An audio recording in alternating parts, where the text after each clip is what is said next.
వెనుజువేలా రాజధాని కరాకస్లో భారీ పేలుళ్లు చోటు చేసుకున్నాయి. ఈ తెల్లవారుజామున 2 గంటల ప్రాంతంలో 7 చోట్ల పేలుళ్లు సంభవించాయి. ఓ విమానం తక్కువ ఎత్తులో ఎగురుతున్నట్లు శబ్దాలు వినిపించాయని స్థానికులు తెలిపారు. పేలుళ్ల నేపథ్యంలో ప్రజలు భయంతో వీధుల్లోకి పరుగులు తీశారు. వెనుజువేలాలో డ్రగ్స్ సరఫరాను అడ్డుకునేందుకు భూతల దాడులు సైతం చేసేందుకు సిద్ధమని అమెరికా హెచ్చరించిన నేపథ్యంలో ఈ దాడులు జరిగాయి.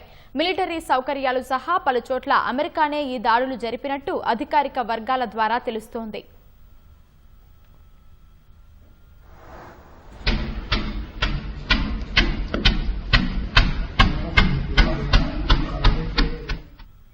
మాదక ద్రవ్యాల అక్రమ రవాణా విషయంలో కొంతకాలంగా వెనుజువేలాను అమెరికా లక్ష్యంగా చేసుకుంది. డ్రగ్స్ ను తరలిస్తున్న పడవలపై దాడులు ముమ్మరం చేసింది. డ్రగ్స్ సరఫరాకు వెనుజువేలా అధ్యక్షుడు నికోలస్ మదురో సహకరిస్తున్నారని అమెరికా ఆరోపిస్తోంది.